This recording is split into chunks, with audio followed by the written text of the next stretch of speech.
Hello students, class 7th, lesson 2, part 5th. In previous video we studied about the respiratory system of humans. In this video we study about the transport in humans. It means circulatory system in human beings. यानी human beings के अंदर transportation किस तरह से होता है या circulation किस तरह से होता है, उस चीज़ को हम इसमें पढ़ेंगे. In humans transport of materials take place through a well developed circulatory system. यानी हमारे अंदर एक वेल डेवलप्ड सर्कुलेटरी सिस्टम होता है जिससे कि जो मटेरियल्स हैं वो सभी एक जगह से दूसरी जगह तक आसानी से ट्रांसपोर्ट होते हैं.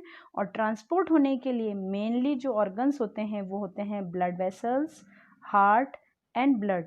These organs are combinedly we known as the circulatory system. यानी इनको blood vessels को, heart को और blood को हम एक साथ रूप में अगर हम ध्यान दें तो ये क्या कहलाते हैं, सर्कुलेटरी सिस्टम. अब ये सर्कुलेटरी सिस्टम किस तरह से काम करता है, इसके अंदर क्या क्या होता है, तो उसके लिए अपन firstly we study about the blood vessels. Blood vessels यानी जो ब्लड ट्यूबुल्स होती हैं जिनके अंदर ब्लड हमारी बॉडी के अंदर फ्लो होता है उन्हें अपन ब्लड वेसल्स कहते हैं. और हमारी बॉडी के अंदर जो ब्लड वेसल्स होती हैं मेनली वो 3 टाइप्स की होती है. The blood vessels are the mainly 3 types. First is artery, second capillaries and third is vein. First arteries. Arteries it means ऐसे ट्यूब्यूल्स जो कि प्योर ब्लड को हार्ट से लेकर पूरी बॉडी के अंदर पंप करती हैं. These are called as arteries.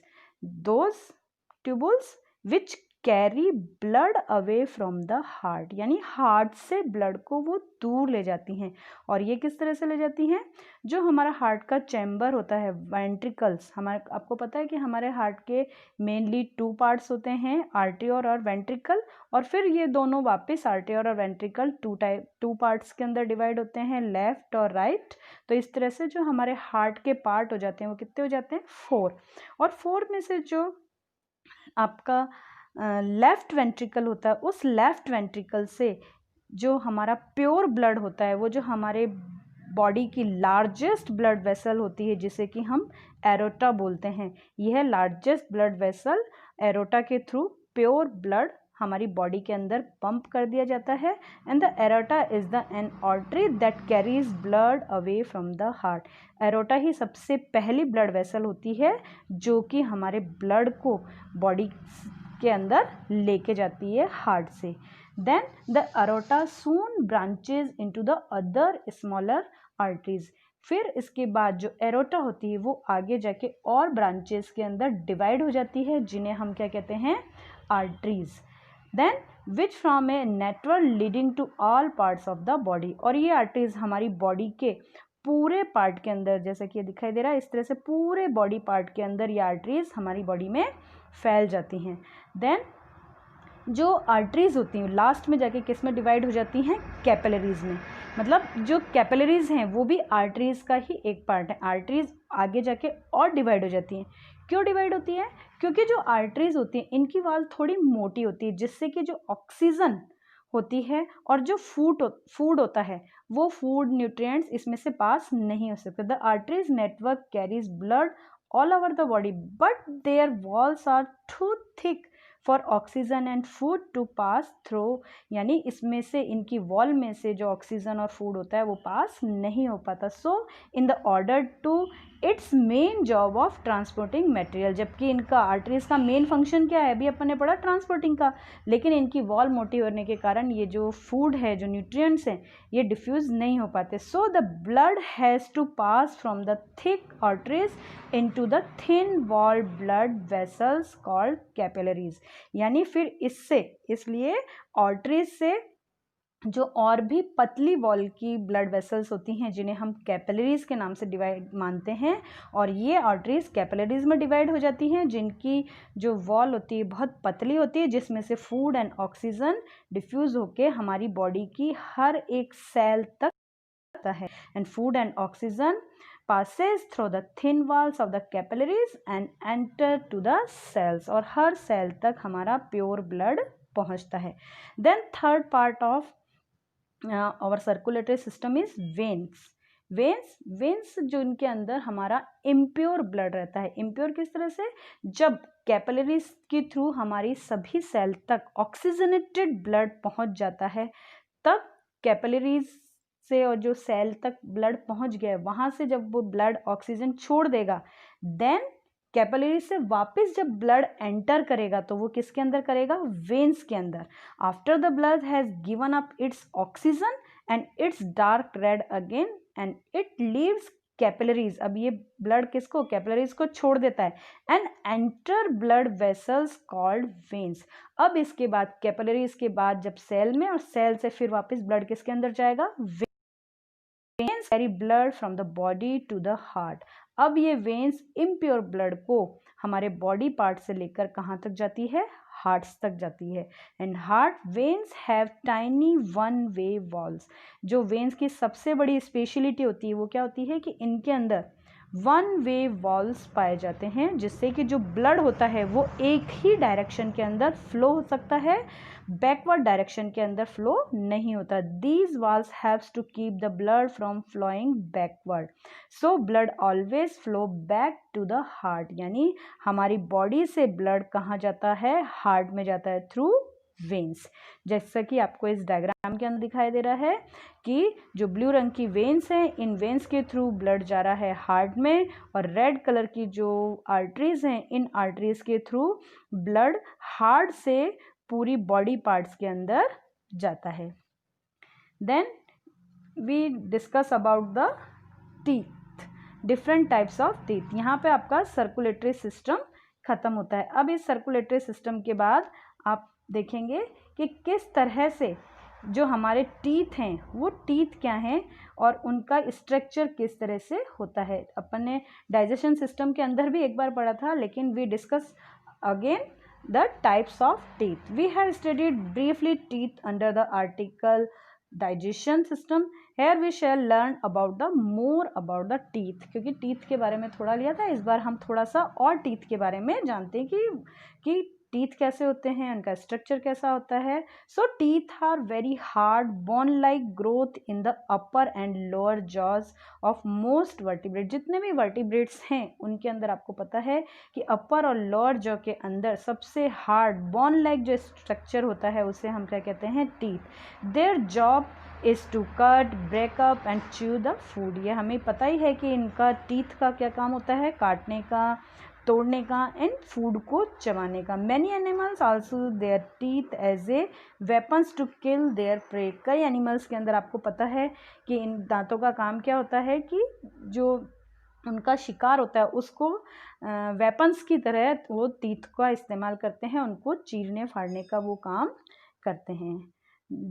Next we discuss about the human teeth and their functions. An adult human, we know that the normally has 32 teeth and 16 in each jaw। यानी जो adult human being होता है उसके अंदर हमें पता है कि लगभग 32 टीथ होते हैं हर एडल्ट के अंदर, जिसमें से 16 in each jaw, 16 upper jaw में एंड 16 लोअर जॉ में। There are mainly 4 types of different sizes of teeth. Mainly जिनके अंदर 4 तरीके के क्या होते हैं, टीथ पाए जाते हैं। First is incisor, then canines, premolar and molar. First जो 8 इंसाइजर्स होते हैं, जो फ्रंट टीथ होते हैं, उन्हें हम क्या कहते हैं, incisor, and 4 in each jaw. और ये हर 4 ऊपर और नीचे, लोअर एंड अपर जॉ में दोनों में 4-4 होते हैं, जो कि जनरली क्या कहलाते हैं, फ्रंट टीथ। और ये कैसे होते हैं, शार्प एंड चिंजर लाइक, यानी कि ये बिल्कुल तीखे होते हैं, जो कि किसी भी चीज़ को काटने और पीसों, फूड के टुकड़े करने के काम में आते हैं। एंड बिहाइंड दिस, और इनके पास में ही क्या होते हैं, 4 canines teeth, one of the each side of top and bottom. दोनों जो आपके इंसाइजर हैं उनके दोनों साइड एक एक अपर जॉ में और एक एक लोअर जॉ के अंदर हैं। टोटल 4 कैनाइन टीथ हर ह्यूमन बीइंग के अंदर, हर एडल्ट ह्यूमन बीइंग के अंदर हमको देखने के लिए मिलते हैं। And that next is premolar, यानी 2 टाइप्स के टीथ के बारे में तो अपन ने डिस्कस कर लिया। and third is the premolar. Premolars and molars, these teeth are used to break up and chew the food. यानी कि ये भोजन को, फूड को ब्रेकअप करने के, तोड़ने के और उसको चबाने, पीसने का, ग्राइंड करने का काम करते हैं. And grind the food. Premolars and molars. जो हमारे प्रीमोलर्स होते हैं वो जनरली हमारे अंदर 8 होते हैं. जो आपके कैनाइंस हैं, कैनाइंस के दोनों साइड दोनों साइड 2 टीथ दोनों साइड होते हैं. यानी 2 आपके एक लेफ्ट में, 2 राइट में. यानी लोअर जॉ में भी 4 होंगे एंड अपर जॉ में भी 4 होंगे. टोटल 8 प्रीमोलर्स होंगे. इसी तरह से जो मोलर्स होते हैं वो कितने होते हैं? 12 होते हैं. 6 लोअर जॉ में एंड 6 ही अपर जॉ के अंदर दिखाई देते हैं. इनको अपन इस तरीके से आप देख सकते हैं जैसा कि आपको इस स्ट्रक्चर के अंदर दिखाई दे रहा है. ये देखिए, ये है हमारा वन जॉ. एक जॉ का आपको डायग्राम दिखाई दे रहा है जिसमें उनका arrangement of teeth and different type of teeths आपको दिखाई दे रहे हैं. इंसाइजर, जो फ्रंट 4 टीथ्स हैं ये आपके इंसाइजर्स हैं. एंड इनके दोनों साइड में 1 and this is 1. These are the canines. इन दोनों कैनाइंस के पास में 2 are the premolars and here the premolars, 2 premolars. इन प्रीमोलर्स के बिहाइंड में 1 2 3 and 1 2 3. These are the molars. ये डिफरेंट टाइप्स के जो अरेंजमेंट्स हैं टीथ के अंदर, lower jaw and upper jaw के अंदर बिल्कुल सेम हमारे को स्ट्रक्चर मिलता है. This structure of teeths are, तो इन इंस्पायर्ड देयर वेरिंग शेप्स. और आपने देखा इन सब के शेप्स आपको अलग अलग शेप्स के दिखाई दे रहे हैं. All they have the same basic structure. लेकिन इनका जो बेसिक स्ट्रक्चर है आपको दिखाई दे रहा है कि बिल्कुल सेम है. The part of projecting about the gum in the crown.